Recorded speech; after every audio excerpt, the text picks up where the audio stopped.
Baik, Bismillahirrahmanirrahim. Assalamualaikum warahmatullahi wabarakatuh.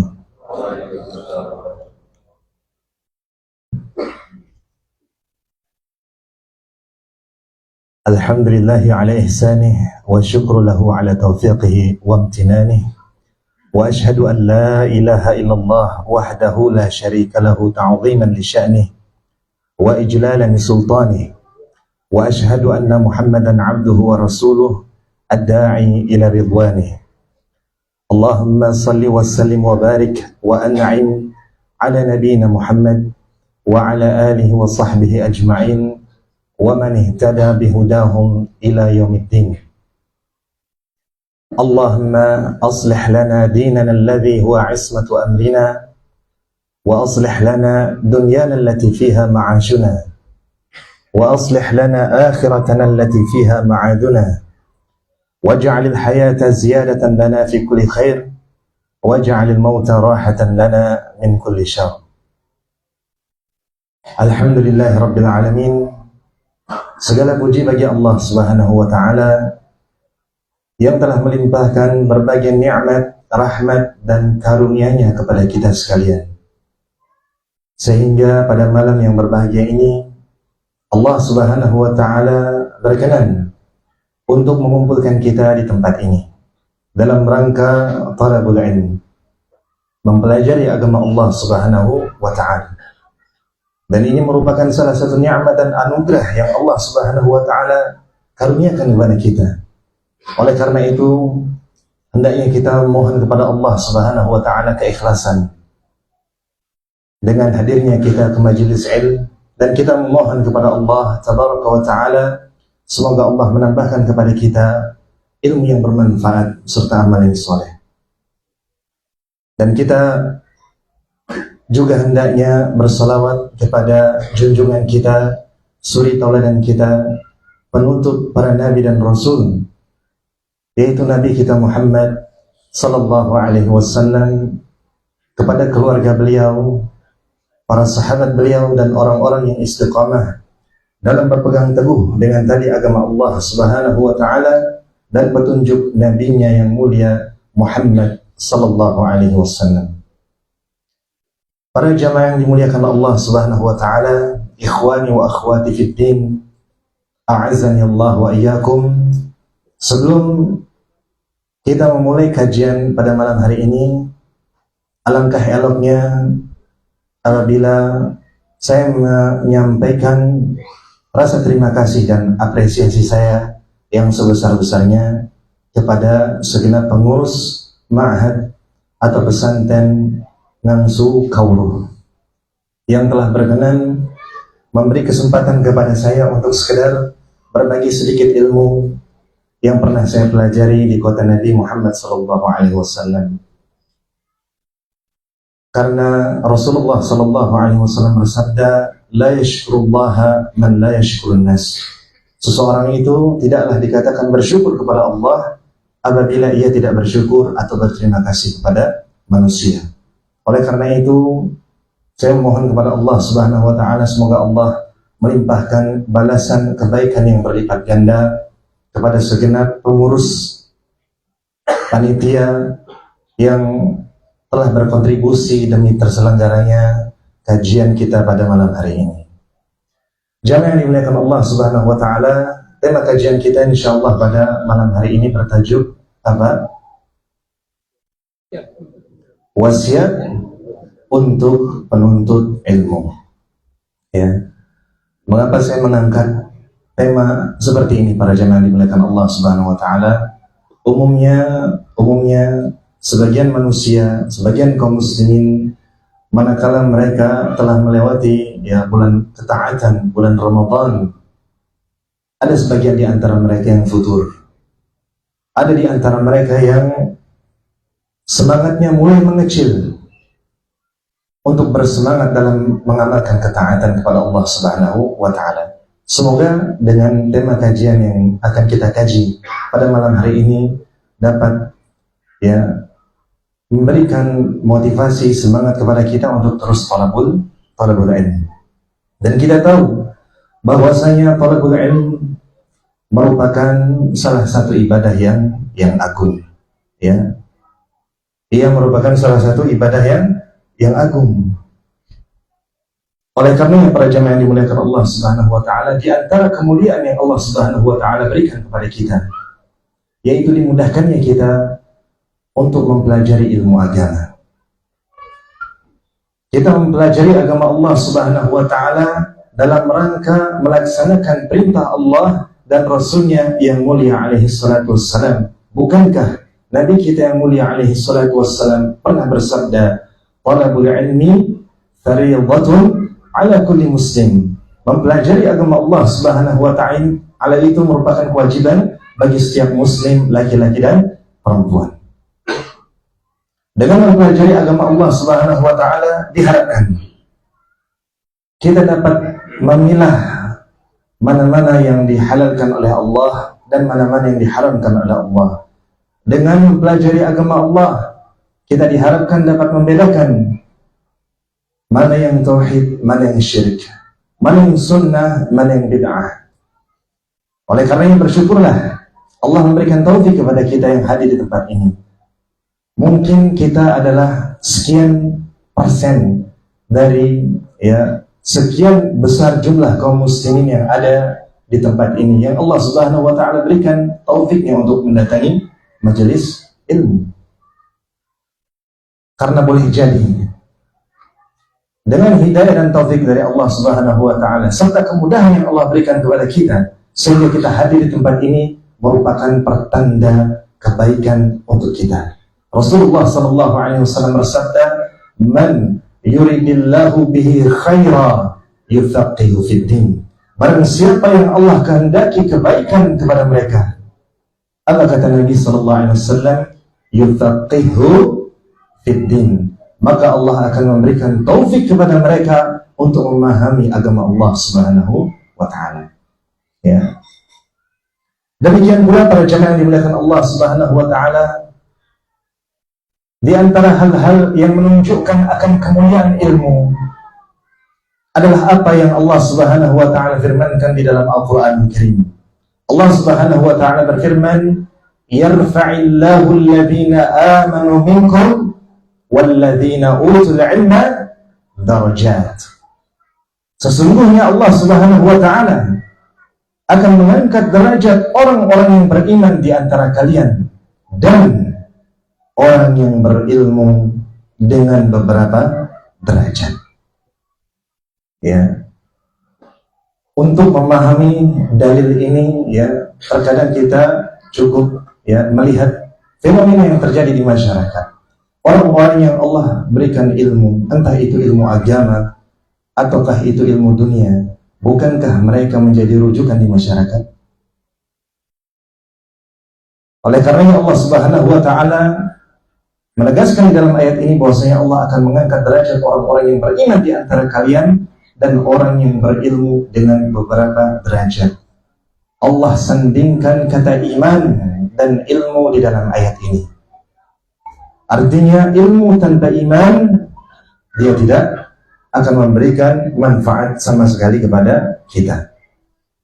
Demikian pula dalam ayat lainnya Allah Subhanahu wa taala berfirman, "Qul hal yastawi alladhina ya'lamun walladhina la ya'lamun." Katakanlah, apakah sama antara orang yang berilmu dengan orang yang tidak berilmu? Jawabannya apa? Sama atau tidak? Tentu tidak. Tentu tidak. Ya. Artinya di sana ada perbedaan yang sangat mendasar antara orang-orang yang dikaruniai ilmu oleh Allah Subhanahu wa taala dengan orang-orang yang tidak memiliki ilmu. Orang yang memiliki ilmu umumnya mereka akan menjadi tempat rujukan untuk bertanya, entah dalam urusan agama atau dalam urusan keduniaan lainnya. Ya. Sangat banyak sekali dalil-dalil yang menerangkan tentang keutamaan ilmu ini. Terlebih para jamaah yang dimuliakan Allah Subhanahu wa taala. Keutamaan mempelajari agama Allah Subhanahu wa taala itu semakin terlihat urgensinya di zaman ini. Manakala di zaman ini kita jumpai begitu banyak penyimpangan-penyimpangan yang ada di sekitar kita. Fitnah syahwat, fitnah syubhat. Maka tidak ada jalan keselamatan yang dapat membawa kita kepada Allah Subhanahu wa taala melainkan dengan ilmu, melainkan dengan al-i'tisam bil kitab was sunnah, berpegang teguh dengan Alkitab, yaitu Al-Quran. Alkitab adalah nama lain daripada Al-Quranul Karim. Dzalikal kitabu la raiba fihi. Al-Quran adalah kitab yang tidak ada keraguan padanya. Maka tidak ada jalan lain yang dapat menyelamatkan kita dari segala fitnah, syubhat dan syahwat yang ada di sekitar kita kecuali dengan ilmu. Ya, di zaman ini begitu banyak penyimpangan-penyimpangan yang kita rasakan. Ya, kemaksiatan begitu mudah diakses, betul atau tidak? Dengan kemajuan teknologi itu diumpamakan seperti pedang bermata dua. Apabila kita gunakan untuk ketaatan, hal-hal yang positif, maka ia akan menjadi baik. Demikian sebaliknya, apabila teknologi kita gunakan untuk kemaksiatan atau hal-hal yang negatif, maka dia juga akan mendatangkan dosa. Makanya hendaklah kita sebagai seorang muslim bijak dalam menggunakan teknologi, khususnya adalah media sosial. Kita sebagai muslim diwajibkan untuk selektif memilih konten-konten mana yang sekiranya bermanfaat untuk urusan akhirat dan dunia kita. Demikian pula seorang muslim yang diamanahkan menjadi orang tua hendaknya memiliki perhatian besar kepada anak-anak mereka. Tak jarang anak-anak kita itu terlihat soleh, taat, patuh kepada kita di rumah, tapi siapa tahu di luar sana ada begitu banyak godaan, ada begitu banyak fitnah, gangguan, distraksi dan lain sebagainya, sehingga tak jarang sebagian pemuda dari kalangan kaum muslimin mereka terjerumus kepada hal-hal yang diharamkan oleh Allah Subhanahu wa taala. Sebagian mereka ada yang terjerumus kepada perilaku LGBT. Dan LGBT ini, para jamaah yang dimuliakan Allah Subhanahu wa taala, mendapatkan sokongan dan dukungan yang sangat besar. Kerusakan ini jangan kira tidak mendapatkan sokongan dan dukungan dari siapa? Dari orang-orang kafir. Oleh karenanya penting bagi seorang muslim untuk membekali dirinya dengan ilmu. Dan seorang ayah yang baik adalah mereka yang mempelajari agama Allah Subhanahu wa taala, karena sejatinya ia adalah imam di rumahnya. Dan di antara kewajiban orang tua kepada anaknya adalah memberikan edukasi yang baik, pendidikan Islam yang baik. Bagaimana mungkin kita dapat mendidik anak kita menjadi anak yang soleh, solehah, sementara orang tuanya jauh dari ilmu. Para jamaah yang dimuliakan Allah Subhanahu wa taala, di antara hal-hal yang dapat memotivasi kita untuk mempelajari agama Allah Subhanahu wa taala adalah dengan mengetahui bahwasanya orang yang menuntut ilmu akan memperoleh berbagai macam kebaikan dan pahala dari Allah Subhanahu wa taala. Bukankah Rasul sallallahu alaihi wasallam pernah bersabda, "Man salaka tariqan yabtaghi fihi 'ilman, sahhalallahu lahu bihi tariqan ila al-jannah."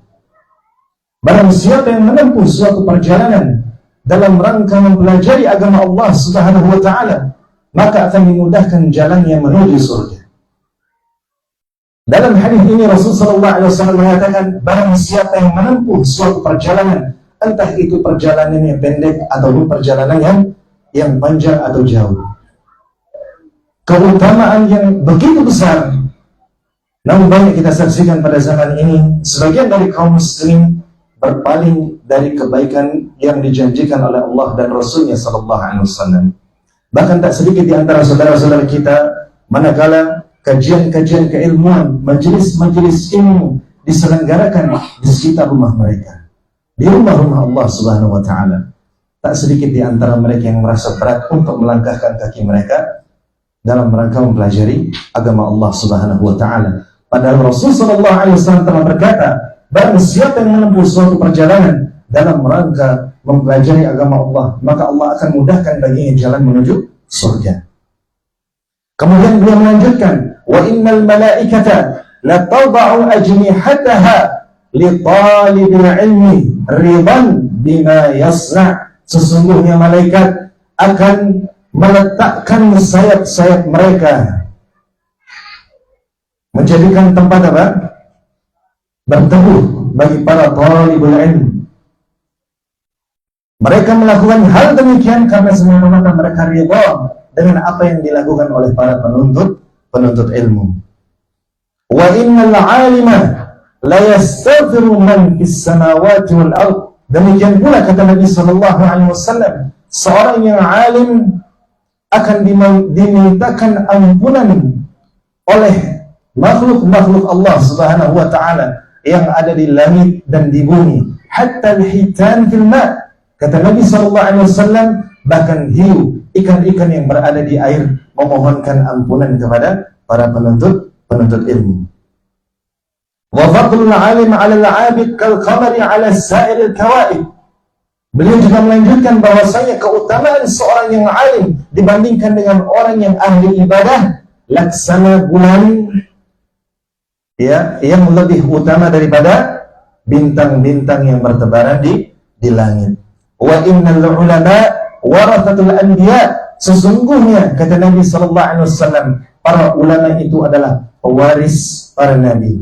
Wa innal anbiya lam yuwarithu dinaran wala dirhaman. Sesungguhnya para nabi itu tidak mewariskan dinar, tidak pula mewariskan dirham. Walakin warathul ilm. Akan tetapi para nabi itu mewariskan apa? Ilmu. Faman akhadahu akhadha bihadzin wafir. Barang siapa yang mengambil bagian daripada ilmu tersebut, maka sungguh ia telah mengambil bagian yang sangat besar. Ilmu adalah warisan para nabi. Ya. Kalau dalam urusan dunia, terkadang sebagian orang berbangga saya mendapatkan warisan dari ayah saya. Lalu bagaimana seorang muslim apabila ia memperoleh warisan daripada para nabi? Berubah apa? Berupa ilmu. Hadis ini sahih dikeluarkan oleh Imam Abu Dawud dan At-Tirmidzi. Kemudian para jamaah yang dimuliakan Allah Subhanahu wa taala, di antara hal-hal yang dapat memotivasi kita dalam mempelajari agama Allah Subhanahu wa taala adalah dengan mengetahui keutamaan ilmu. Salah seorang penyair Arab pernah berkata, wa'lam bi anna al-ilma arfa'u rayatin wa ajallu muktasabin wa asna mafkhari. Ketahuilah bahwasanya ilmu merupakan panji yang paling tinggi, perolehan yang paling mulia, dan kebanggaan yang paling luhur. Fasluk sabilal muqtanina lahu tasud, inna siyadata tuktana bidaftari. Oleh karenanya, ikutilah jalan orang-orang yang mengumpulkan ilmu tersebut, niscaya kalian akan menjadi seorang pemimpin. Inna siyadata tuktana bidaftari, karena sesungguhnya kepemimpinan itu diperoleh dengan apa? Dengan pena dan tinta. Ini merupakan simbol daripada ilmu pengetahuan. Wal 'alimul mad'u hibran innama summiya bismi al-hibri hamil mihbari. Seorang ulama itu dikatakan sebagai seorang hibr. Apa itu hibr? Orang yang memiliki keluasan ilmu. Dinamakan demikian karena mereka membawa pena dan tulisan atau buku yang merupakan simbol daripada ilmu. Tasmu ila dzil ilmi absar wara wa taghuddu an dzil jahli la bal tazdari. Kemudian pandangan manusia sejatinya akan teralihkan kepada orang-orang yang memiliki ilmu. Ya, adapun kepada orang-orang yang jahil, mereka akan memalingkan pandangan mata mereka, bahkan barangkali mereka akan merendahkan orang-orang jahil. Ini diantara beberapa keutamaan dalam mempelajari agama Allah Subhanahu wa taala. Bahwasanya yang pertama, ilmu atau ilmu syar'i itu merupakan warisan daripada para nabi. Kemudian yang kedua, orang yang memiliki ilmu akan diangkat derajatnya oleh Allah Subhanahu wa taala. Kemudian yang ketiga, orang yang memiliki ilmu akan dimudahkan oleh Allah Subhanahu wa taala untuk memilah mana yang halal, mana yang haram, mana yang tauhid, mana yang syirik, mana yang sunnah, mana yang bid'ah. Kemudian yang keempat, seorang penuntut ilmu akan memperoleh berbagai macam manfaat, kebaikan dan pahala dari Allah Subhanahu wa taala. Bahkan sebagaimana yang disebutkan dalam hadis, seorang penuntut ilmu akan dimohonkan ampunan kepada Allah Subhanahu wa taala. Oleh siapa? Oleh makhluk-makhluk Allah yang berada di langit dan bumi, bahkan ikan-ikan yang berada di lautan. Ya, semoga dengan manfaat atau kebaikan-kebaikan yang akan diraih oleh seorang penuntut ilmu ini dapat memotivasi kita, membakar semangat kita untuk tetap bersemangat dalam mempelajari agama Allah Subhanahu wa taala. Baik para jamaah yang dimuliakan Allah Subhanahu wa taala, ikhwani wa akhwati fillah, a'azzani Allah wa iyyakum. Kemudian kita akan melanjutkan pembahasan selanjutnya, bahwasanya di sana ada beberapa wasiat ya bagi para penuntut ilmu. Wasiat ini penting untuk diperhatikan agar jalan kita dalam menuntut ilmu itu tidak keliru. Di antara wasiat-wasiat tersebut yang pertama biasanya apa jamaah sekalian? Sebelum seseorang memulai atau melakukan segala sesuatu, yang pertama kali niat. Hendaknya ia menata niatnya. Seorang penuntut ilmu hendaknya menata niatnya. Hendaknya ia dalam menuntut ilmu ikhlas karena Allah Subhanahu wa taala. Telah kita ketahui bersama bahwasanya menuntut ilmu, mempelajari agama Allah Subhanahu wa taala merupakan salah satu ibadah, dan ibadah itu tidak akan diterima oleh Allah Subhanahu wa taala apabila dia tidak ikhlas kepada Allah Subhanahu wa taala. Suatu ibadah harus terpenuhi dua rukun di dalamnya agar diterima oleh Allah Subhanahu wa taala. Yang pertama adalah apa? Ibadah itu dilakukan ikhlas semata-mata karena mengharap wajah Allah Subhanahu wa taala, mengharap ridha Allah Subhanahu wa taala. Dan yang kedua, amal tersebut harus sesuai dengan apa yang dituntunkan oleh Nabi kita Muhammad sallallahu alaihi wasallam.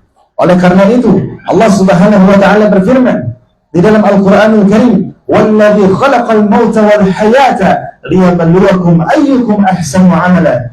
Dialah Allah yang menciptakan kehidupan dan kematian agar dengannya Allah menguji siapa di antara kalian yang paling baik amalnya.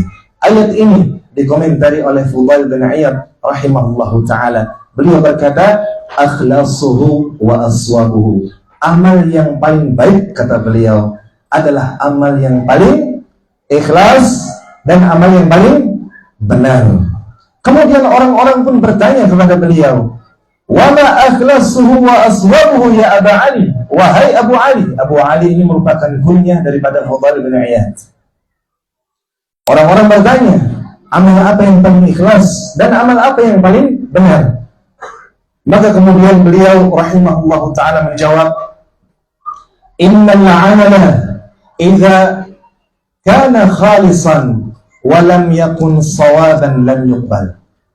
Sesungguhnya suatu amal itu apabila ia dibangun di atas keikhlasan karena Allah Subhanahu wa taala, akan tetapi tidak benar caranya, maka dia tidak akan diterima oleh Allah. Wa idza kana sawaban wa lam yakun khalisan lam yuqbal. Demikian pula sebaliknya, apabila amal tersebut benar tata caranya, namun tidak dibangun di atas keikhlasan karena Allah Subhanahu wa taala, maka apa yang terjadi?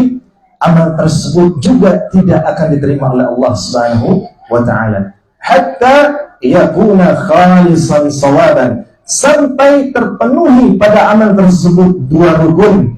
Yang pertama ikhlas, dan yang kedua as-shawab. Wal khalisu ma yakunu lillah, kata beliau melanjutkan, amal yang paling ikhlas adalah amal yang apabila dikerjakan semata-mata karena mengharap ridha Allah Subhanahu wa taala.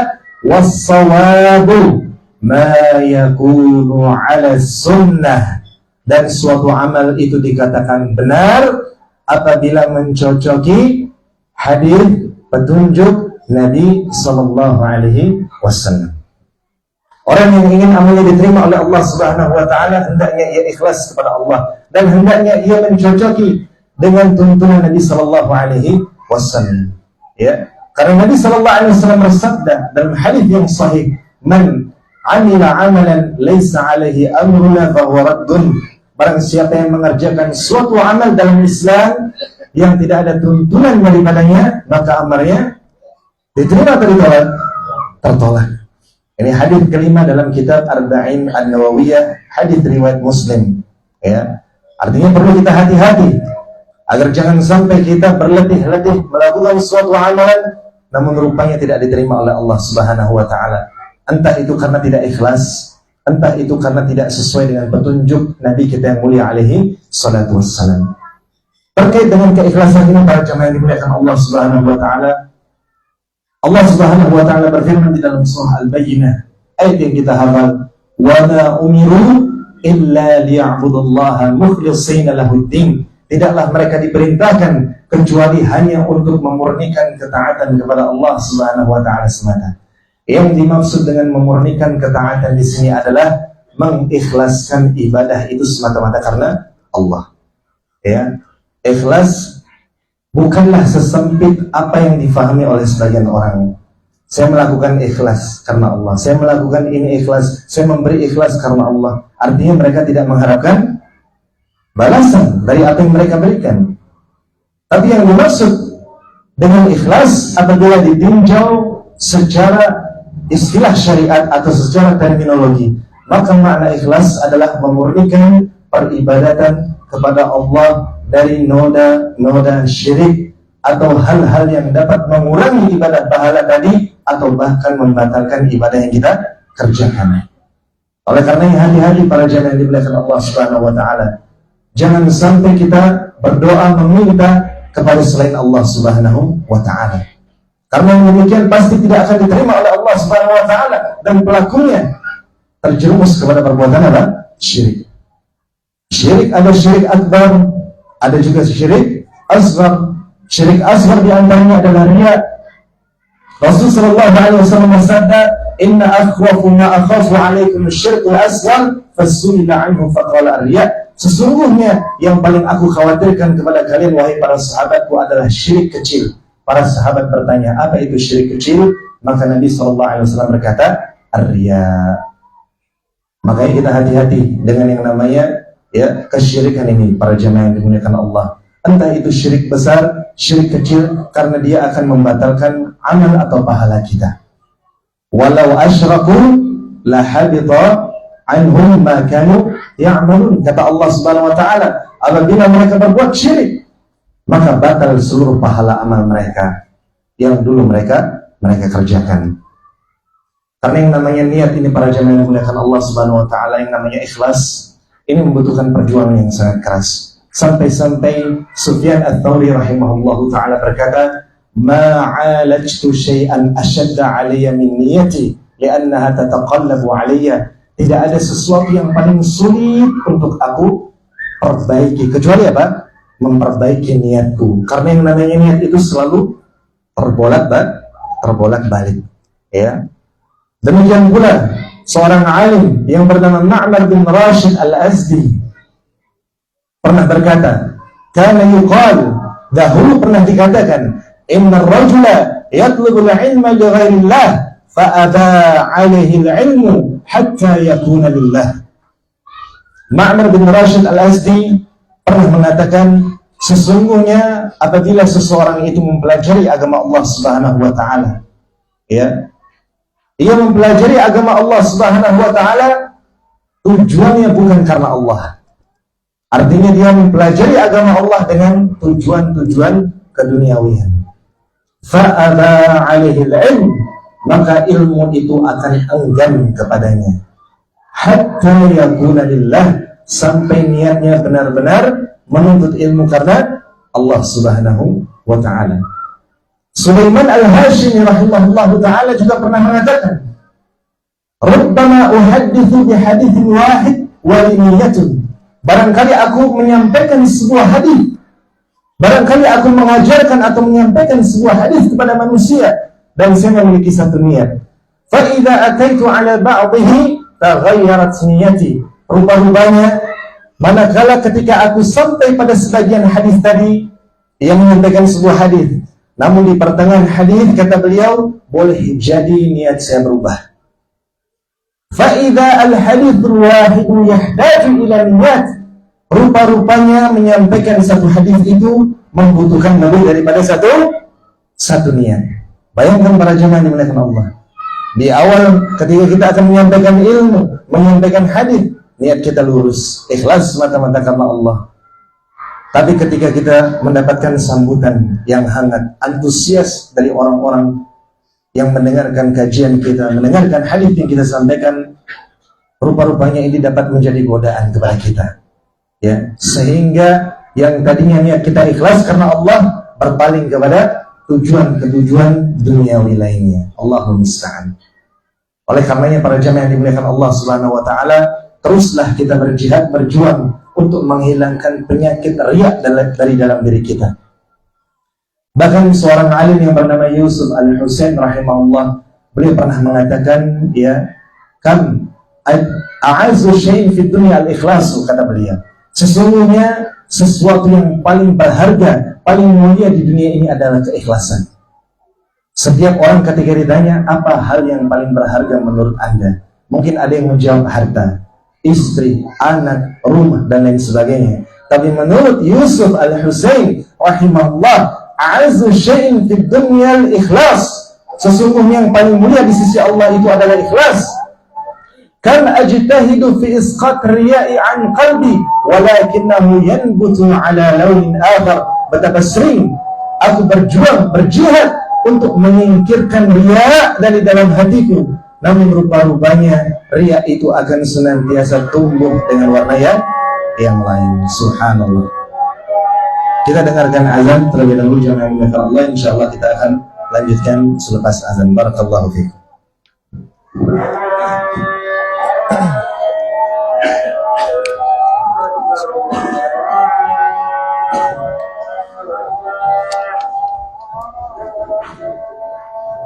Allahu akbar, Allahu akbar.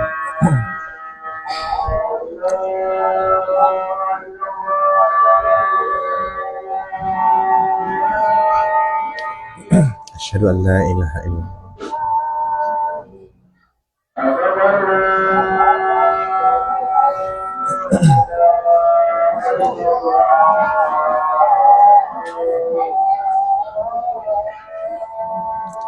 Asyhadu an la ilaha illallah.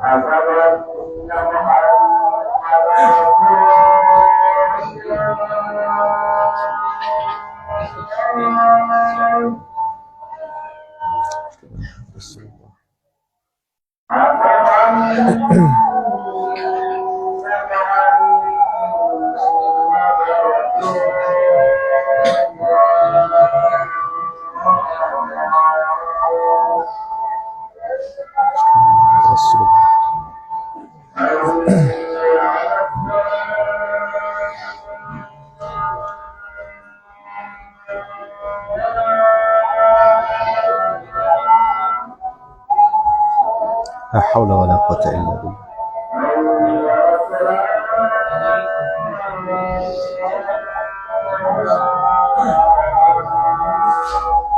La haula wa la quwwata illa billah.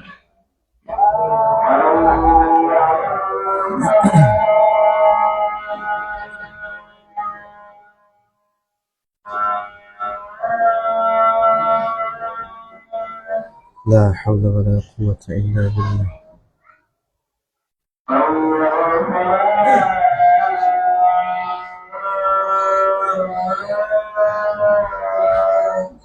La haula wa la quwwata illa billah.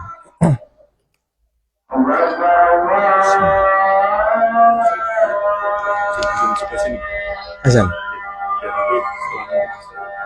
Salatnya di sini nanti. Allahu akbar.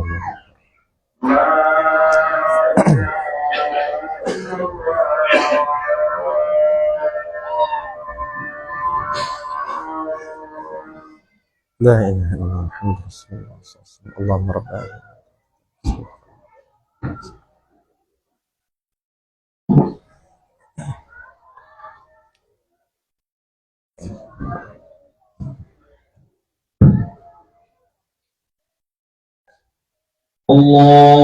Allahu akbar.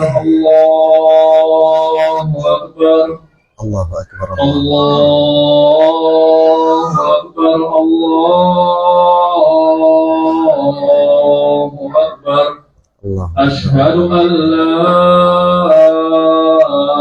إله إلا الله أشهد أن لا إله إلا الله أشهد أن محمدا رسول الله أشهد أن محمدا رسول الله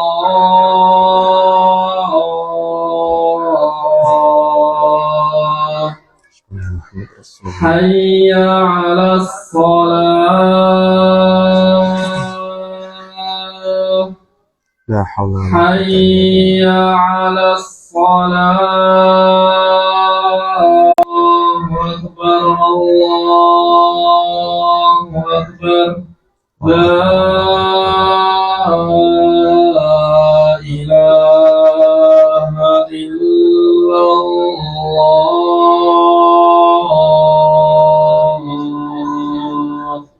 La ilaha illallah Muhammad Rasulullah SAW. Allahumma rabba hadhihi. Allah Subhanahu wa taala semata-mata mengharap wajah Allah tabaraka wa taala. Ya, dan ini tentunya membutuhkan effort, membutuhkan usaha, upaya, kerja keras. Karena yang namanya tantangan untuk menjadi seorang hamba yang ikhlas itu berat. Selain kita berupaya lebih penting dari yang penting. Artinya apa? Seorang penuntut ilmu harus mengetahui skala prioritas manakala ia mempelajari agama Allah Subhanahu wa taala. Hal yang terpenting untuk dilakukan oleh seorang penuntut ilmu pemula adalah mempelajari apa? Mempelajari apa? Tentunya Al-Quran dan Sunnah Nabi Sallallahu Alaihi Wasallam, karena kedua-duanya merupakan pedoman bagi seorang Muslim. Ya. Bagaimana ia akan memulai perjalanannya dalam menuntut ilmu apabila ia tidak memulainya dari Al-Quran, tidak memulainya dari hadis Nabi Sallallahu Alaihi Wasallam. Oleh karena itu, rekan-rekan kami yang umumnya dari beberapa negara, bahkan seluruh penjuru dunia, manakala mereka diberikan kesempatan untuk melakukan studi di Universitas Islam Madinah, di Kerajaan Arab Saudi, umumnya mereka sudah memiliki perbekalan berupa sekian hafalan dari Al-Quran, sekian hafalan dari hadis Nabi Sallallahu Alaihi Wasallam. Akan sulit bagi kita untuk memahami agama Allah Subhanahu Wa Taala apabila kita tidak memulai dari keduanya. Ya, karena sekali lagi Al-Quran dan Sunnah itu merupakan dua pedoman penting bagi seorang Muslim. Kemudian setelah ia mempelajari Al-Quran dan Sunnah, hendaknya ia memulai awal perjalanannya dalam menuntut ilmu dengan mempelajari apa? Mempelajari ilmu akidah, mempelajari ilmu tauhid. Karena ilmu tauhid inilah yang didakwahkan oleh setiap nabi dan rasul. Inilah dakwah yang pertama kali didakwahkan oleh Nabi kita Sallallahu Alaihi Wasallam selama 13 tahun lamanya di kota Mekah. Allah Subhanahu wa taala berfirman di dalam Al-Qur'an Al-Karim, "Wa laqad ba'atsna fi kulli ummatin rasula an ya'budullaha wajtanibut taghut." Kata Allah Subhanahu wa taala, sungguh telah kami utus pada setiap umat seorang rasul yang menyeru mereka untuk mentauhidkan Allah Subhanahu wa taala dan mengkufuri taghut. Artinya dakwah tauhid para jemaah yang dimuliakan Allah Subhanahu wa taala adalah dakwahnya para nabi dan rasul. Apabila kita ingin baik dakwah kita, mulailah dengan mendakwahkan tauhid. Mulailah perbaikan itu dari akar atau pondasinya, yaitu dari akidah. Bagaimana mungkin kita akan memperbaiki umat Islam apabila para dai yang menyepelekan dakwah tauhid? Ya, sebagian para dai lalu mementingkan permasalahan-permasalahan yang terkait dengan fiqhul waqi', terkait dengan politik dan lain sebagainya, sehingga umat tidak benar-benar tahu apa yang seharusnya mereka pelajari sebagai seorang muslim. Karena perkara tauhid ini para jamaah yang dimuliakan Allah yang akan menentukan kelak di akhirat apakah kita menjadi penghuni surga atau penghuni neraka.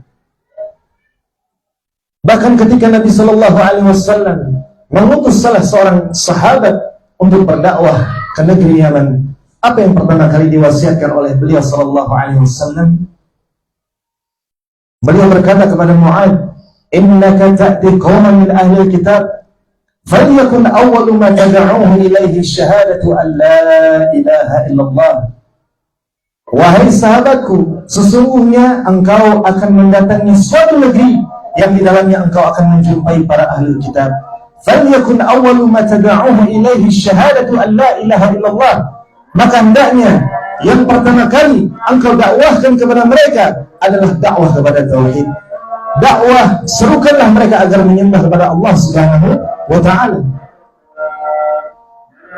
Fa inhum ata'uka lidzalika fa'alimhum anna Allah farada 'alaihim 5 salawatin fi kulli yawmin wa lailah.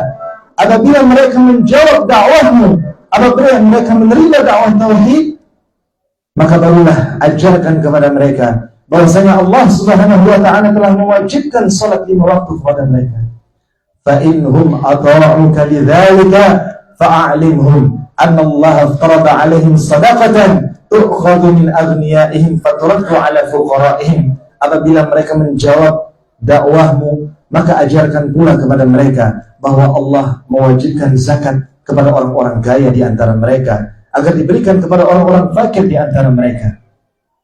Lihat bagaimana Rasulullah SAW menjelaskan runtutan bagaimana seharusnya seorang dai itu berdakwah. Ya, mendakwahkan tauhid tidak hanya tugas para dai dan para ulama, tapi juga kewajiban bagi setiap muslim. Suami kepada istrinya, orang tua kepada anak-anak mereka, sahabat kepada teman-temannya, dan seterusnya. Ya, artinya para jamaah yang dimuliakan Allah Subhanahu wa ta'ala, perbaikan itu tidak akan tercapai apabila kita tidak memperbaiki umat ini dengan dakwah kepada tauhid. Oleh karena itu Imam Malik rahimahullahu ta'ala berkata, "Lan yasluha amru hadhil ummah illa bima salaha bihi awwaluha." Sesungguhnya perkara atau urusan umat ini tidak akan pernah menjadi baik kecuali dengan apa yang telah menjadikan baik generasi-generasi sebelumnya. Apa yang menjadikan mereka baik para jamaah? Tauhid. Ya. Tauhid adalah dakwah para nabi, ya. Dan dengan tauhid para jamaah yang dimuliakan Allah Subhanahu wa ta'ala, kita akan selamat di dunia pun di akhirat. Ya. Innal ladzina amanu, kata Allah Subhanahu wa ta'ala, wa lam yalbisu imanahum bidhulm ulaika lahumul amnu wa muhtadun. Sesungguhnya orang-orang yang beriman yang tidak mencampurkan keimanan mereka dengan kezaliman. Dalam ayat ini Allah mengatakan apa? Yang tidak mencampurkan keimanan mereka dengan kezaliman, maka bagi mereka keamanan, dan mereka adalah orang-orang yang akan mendapatkan petunjuk. Maka manakala ayat ini didengarkan oleh para sahabat Nabi SAW, mereka pun mengadu kepada Nabi SAW, "Ya Rasulullah, wahai Rasulullah, fa'ayyuna lam yadlim nafsah?" Siapa di antara kita yang tidak pernah menzalimi dirinya? Maka kemudian Rasulullah SAW berkata, "Innahu laysa alladhi ta'lamun." Sesungguhnya kezaliman yang disebutkan dalam ayat ini bukanlah kezaliman sebagaimana yang kalian sangka. Alam tasma'u ma qala al-'abdus salih? Bukankah kalian pernah mendengar perkataan seorang hamba yang saleh yang tidak lain adalah Luqman kepada anaknya? Apa wasiat Luqman kepada anaknya? Ya bunayya la tusyrik billah inna syirka la zulmun 'adzim. Wahai anakku, janganlah engkau menyekutukan Allah Subhanahu wa ta'ala. Inna syirka la zulmun 'adzim. Karena sejatinya kesyirikan itu merupakan kezaliman yang paling besar. Orang-orang yang mentauhidkan Allah akan mendapatkan keamanan sebagaimana yang Allah Subhanahu wa taala firmankan dalam ayat ini. Ulaika lahumul amn wa hum muhtadun. Mereka adalah orang-orang yang mendapatkan keamanan di dunia dan di akhirat, dan mereka adalah orang-orang yang mendapatkan petunjuk. Ya. Tidak berarti para jamaah yang dimuliakan Allah, ya, kita fokus untuk belajar tauhid setiap hari. Ya, perlu juga kita belajar fikih. Ya, fikih ibadah, khususnya hal-hal yang terkait dengan ibadah wajib yang hukumnya fardhu ain seperti salat. Wajib tidak kita belajar fikih salat? Wajib. Agar kita tahu mana sunnah salat, mana rukun salat, mana wajib salat.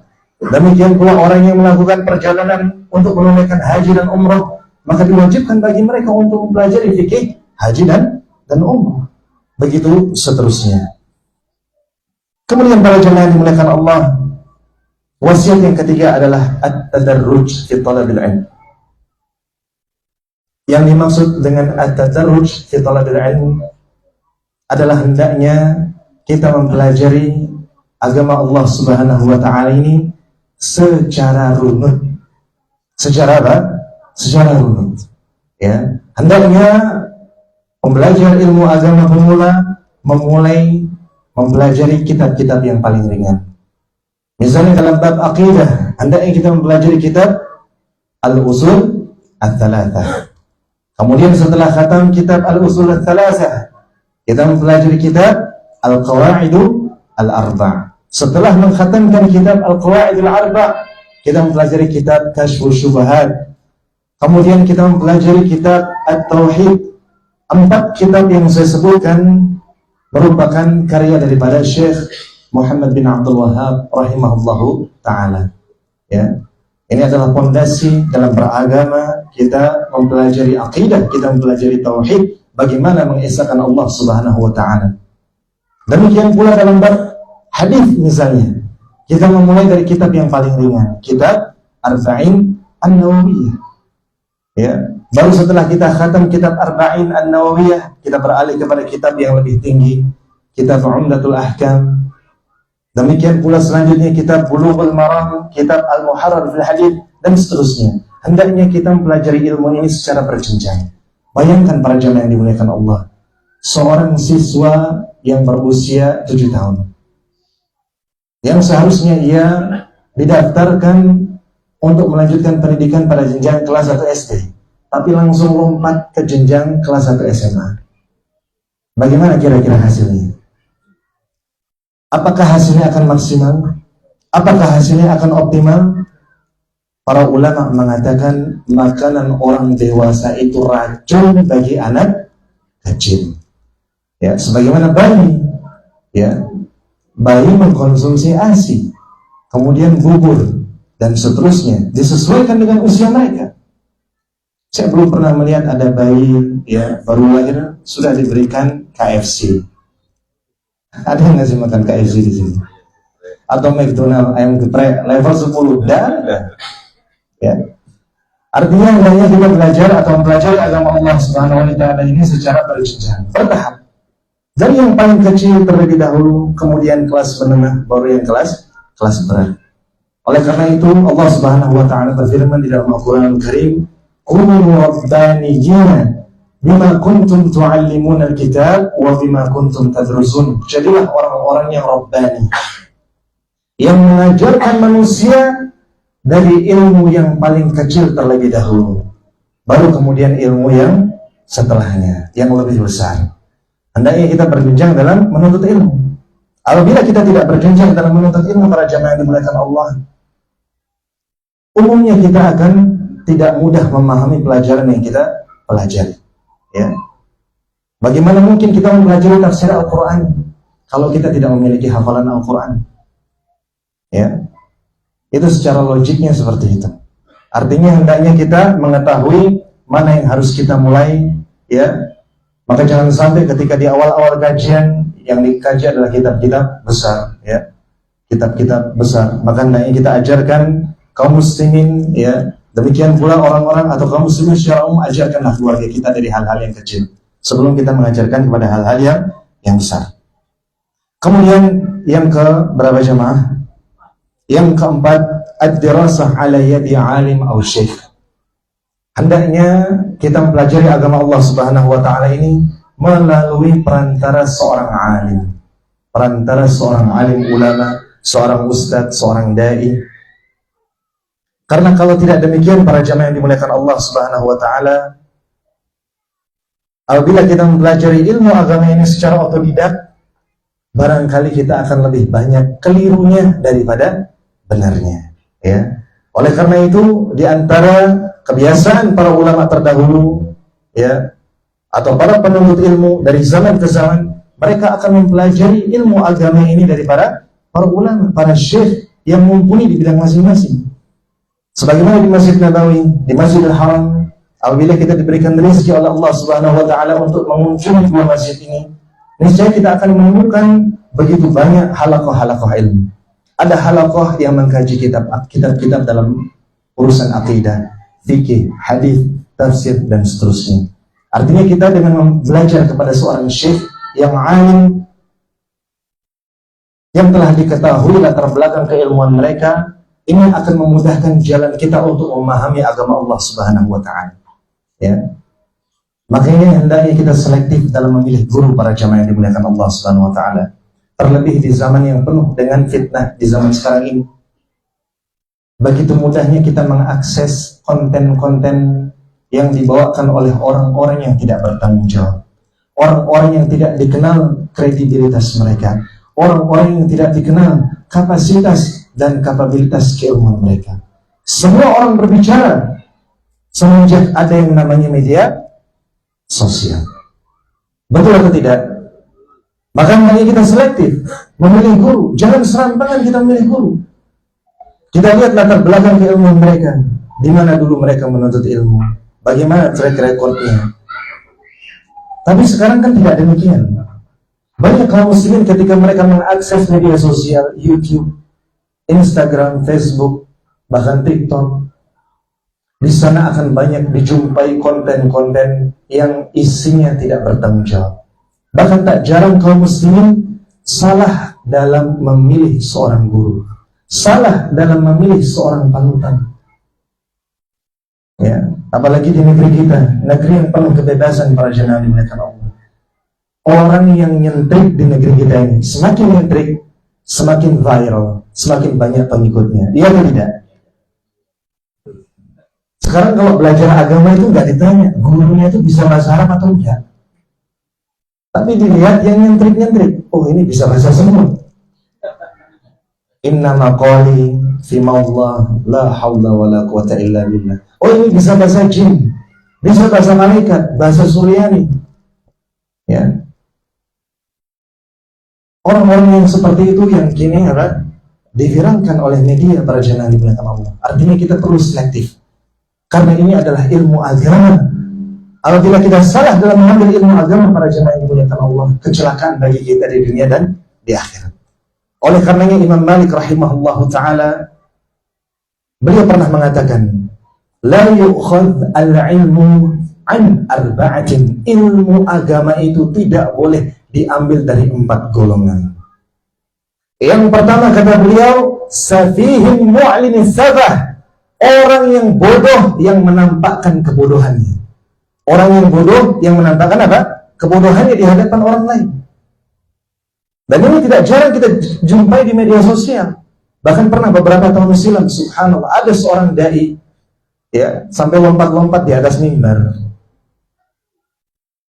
Seorang dai, seorang alim yang tidak dapat menjaga kewibawaan ilmu, maka tidak layak untuk diambil ilmunya. Kemudian yang kedua, wasahibi hawan yad'u ilaihi. Seorang pengekor hawa nafsu yang menyuruh manusia kepada penyimpangan. Ada atau tidak di zaman sekarang? Bahkan ditampakkan secara terang-terangan. Silakan cek di YouTube, di media sosial. Ada dai transgender. Diterima atau ditolak? Diterima oleh masyarakat, diterima oleh komunitasnya. Padahal mengubah ciptaan Allah merupakan salah satu kemungkaran yang paling besar, dan ini hukumnya haram. Dia sudah dikenal sebagai orang yang menyimpang, transgender, mengubah ciptaan Allah Subhanahu wa taala. Apalagi kita menyambut seruannya, subhanallah. Di zaman sekarang penyimpangan-penyimpangan seperti ini seolah-olah dinormalisasi oleh masyarakat, oleh media. Makanya hendaknya kita selektif dalam memilih guru kita, ya. Kemudian kata beliau, wa rajulun ma'rufun bil kadhibi fi ahaditsin nas wa in kana la yakdzibu ala Rasulillah sallallahu alaihi wasallam. Golongan ketiga yang tidak boleh diambil ilmunya adalah orang yang gemar berdusta. Orang yang gemar berdusta dalam pembicaraan manusia, dia tidak memiliki kredibilitas. Apabila dia dikenal sebagai orang yang suka berdusta, para jemaah yang dimuliakan Allah, ya, hati-hati. Apalagi dai-dai yang gemar membuat orang tertawa. Ya, boleh jadi kisah-kisah yang mereka sampaikan itu adalah kisah dusta. Apabila dia sering berdusta, maka jatuh kredibilitasnya, para jemaah yang dimuliakan Allah. Karena di antara syarat dalam ilmu hadis, di antara syarat perawi itu diterima riwayatnya, yang pertama adalah al-adalah. Yang dimaksud dengan al-adalah adalah integritas orang tersebut. Dan yang kedua adalah al-dhabt, kekuatan hafalan dan ingatannya. Ya, maka apabila seseorang tidak memiliki integritas, para jemaah yang dimuliakan Allah Subhanahu wa taala, gemar berdusta. Ya, apalagi di media sosial, dai yang dikatakan keturunan Nabi sallallahu alaihi wasallam, subhanallah, banyak di antara masyarakat kita yang belum benar-benar bijak dan dewasa dalam memilih mana konten yang baik, mana konten yang tidak baik. Dan yang terakhir kata beliau, wa rajulin adalah hadis palsu. Betul atau tidak? Tidak sedikit mereka menyampaikan hadis, tuntutlah ilmu ke negeri Cina. Ya, ini bukan hadis. Kata Nabi sallallahu alaihi wasallam dalam hadis yang sahih, derajatnya mutawatir, man kadzaba alayya muta'ammidan falyatabawwa maq'adahu minan nar. Barang siapa yang sengaja berdusta, memastikan sebelum ia menyampaikan hadis, pastikan terlebih dahulu. Alhamdulillah, di zaman teknologi sangat mudah kita memeriksa hadis apakah ia sahih, hasan, dhaif atau bahkan palsu. Ya. Dan aplikasi ini kita bisa download, para jamaah dimuliakan Allah. Ini diantara salah satu aplikasi yang sangat bermanfaat. Tetapi untuk mengakses aplikasi ini, menggunakan aplikasi ini, harus memiliki latar belakang bahasa Arab yang cukup. Ya. Karena nggak bisa ditulis dengan bahasa Indonesia. Ya. Artinya apa? Ta'allamul arabiyyata fa innaha min dinikum, kata Umar bin Khattab. Pelajari bahasa Arab, karena bahasa Arab itu merupakan bagian dari agama kalian. Ya, bagaimana kita akan memahami Al-Quran dan Sunnah kalau kita tidak bisa atau tidak memahami bahasa Arab? Ya, ini sekaligus untuk memotivasi kaum muslimin. Alhamdulillah, di negeri kita ada begitu banyak lembaga pendidikan Islam, ya, yang menawarkan program pendidikan bahasa Arab. Ya, termasuk diantaranya apa? Pesantren Nangsu Kauro dan tempat kami Ustaz Ali bin Abi Thalib Surabaya. Sekalian promosi. Barakallahu fikum. Ya. Demikian pula Rasul sallallahu alaihi wasallam, para jemaah yang dimuliakan Allah Subhanahu wa taala, telah mengingatkan jauh-jauh hari. Ya, diriwayatkan dari Abi Umayyah Al-Jumahi bahwasanya beliau sallallahu alaihi wasallam bersabda, "Inna min asyrati sa'ati ayyul tamas al-ilmu 'anil asaghir aw 'indal asaghir." Di antara ya tanda-tanda dekatnya kita dengan hari kiamat, bahwasanya ilmu itu diambil dari al-asaghir. Apa itu al-asaghir?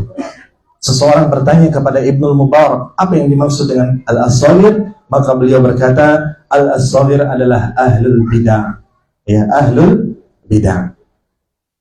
Makanya kita harus selektif dalam mengambil ilmu ini, para jemaah yang dimuliakan Allah Subhanahu wa taala. Demikian pula di antara wasiat para ulama lainnya, Muhammad bin Sirin rahimahullahu taala pernah berkata, "Inna hadzal 'ilma din, fanzuru 'amman ta'khuduna dinakum." Sesungguhnya ilmu ini adalah agama, maka ambillah ilmu ini, ya. Maka ambillah ilmu agama ini dari orang-orang yang terpercaya. Artinya jangan sembarangan kita, ya, mengkonsumsi konten-konten yang ada di media sosial. Subhanallah, ya. Ini adalah fitnah akhir thinking mereka. Tapi mereka tidak melihat bagaimana ilmu yang disampaikan oleh mereka. Ya, tak sedikit orang-orang yang menyimpang dari jalan Allah Subhanahu wa taala, mereka memiliki kemampuan public speaking yang baik. Pertama kali adalah mutu dan kualitas dari konten yang disampaikan.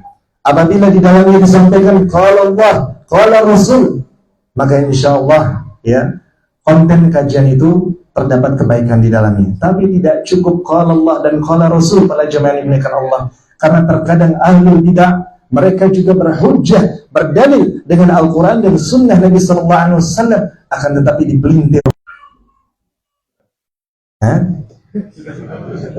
Sudah, basa-basi dikit ya. Mungkin 1-2 menit lagi, langsung diska ini, langsung di ultimatum. Allah yubarik fikum. Ya. Kemudian yang terakhir, para jamaah yang dimuliakan Allah, fanatik dengan para dai. Hendaknya mereka fanatik dengan apa? Dengan Allah dan Rasulnya. Fanatik dengan dalil. Ya, fanatik dengan dalil. Karena ada fenomena berdiri di samping makam Rasul Sallallahu Alaihi Wasallam sembari berkata, setiap orang itu diterima dan ditolak perkataannya, kecuali siapa? Penghuni kubur ini, yaitu Rasulullah Sallallahu Alaihi Wasallam. Artinya seorang penuntut ilmu sejati, dia hanya fanatik kepada dalil. Kali kita mengikuti orang, tapi ikutilah kebenaran. Apabila kita mengikuti kebenaran, kita akan tahu siapa orang-orang yang berada di atas kebenaran. Tapi kalau kita sudah mengikuti figur tertentu, tokoh tertentu, ini biasanya penyakit manusia, itu bisa berpotensi untuk berubah. Pernah mendengar kisah seorang alim yang bernama Abdullah Al-Qasimi, seorang yang Allah berikan kecerdasan, individu yang Allah berikan kecerdasan. Bahkan sampai-sampai para ulama mengatakan, para jamaah dimuliakan Allah, ya, jangan pernah kita merasa sombong. Kita tidak tahu hari ini kita istiqamah. Boleh jadi begitu kita keluar, melihat fitnah di luar sana yang beraneka ragam, godaan syaitan, boleh jadi kita menjadi kufur. Tidak ada yang bisa menjamin kita istiqamah. Oleh karenanya mohonlah, boleh jadi orang yang mendapatkan hidayah pada hari ini wafat dalam keadaan su'ul khatimah, na'udzubillahi min dzalik. Jangan pernah kita merasa aman. Artinya hendaknya kita menempuh langkah-langkah agar setidaknya kita merasa apa? Merasa aman. Di antaranya memohon keistiqomahan kepada Allah Tabaraka wa Ta'ala. Kemudian yang kedua, berupaya untuk, apalagi di zaman penuh syubhat ini, ya, seorang muslim terkadang tidak dapat membedakan mana yang benar, mana yang salah. Oleh karenanya suatu hari Ibnu Qayyim rahimahullahu ta'ala pernah diberikan nasihat oleh gurunya yang tidak lain adalah Syekhul Islam Ibnu Taimiyah. Syekhul Islam Ibnu Taimiyah berkata kepada Ibnu Qayyim, la taj'al qalbaka lisyubuhati lil iradati mithlal isfanjah. Janganlah engkau menjadikan hatimu terhadap syubhat itu seperti spons, maka air itu akan menyerap. Para jemaah dimuliakan Allah, air yang kotor itu akan menyerap ke dalam spons, dan ketika kita peras spons tadi, yang keluar air bersih atau air kotor? Air yang kotor. Akan tetapi manakala kita menjadikan hati kita seperti botol kaca jernih yang kuat, tamur syubhatu bi zahiriha wa la tastaqiru fi, untuk menolak syubhat yang datang kepada mereka. Ya, makanya tidak ada solusi kecuali dengan majelis ilmu, dengan hadir di majelis ilmu. Oleh karena selektif lah kita dalam memilih teman. Ya, dengan hadir di majelis ilmu kita akan berkenalan dengan orang-orang baik, orang-orang soleh. Setidaknya kebaikan yang kita dapat dari mereka adalah mereka Subhanahu wa ta'ala. Apabila ada kebenaran dalam penyampaian kajian pada malam hari ini, sesungguhnya kebenaran itu datangnya dari Allah Subhanahu wa ta'ala. Apabila ada kekeliruan dan kekurangan di dalamnya, itu murni dari diri saya pribadi. Saya memohon ampun kepada Allah Subhanahu wa ta'ala. Subhanakallahumma wa bihamdik, asyhadu an la ilaha illa anta, astaghfiruka wa atubu ilaik. Insyaallah tulisannya bagus semua. Allah wajib hanya dari ustaz-ustaz yang sudah dikenal.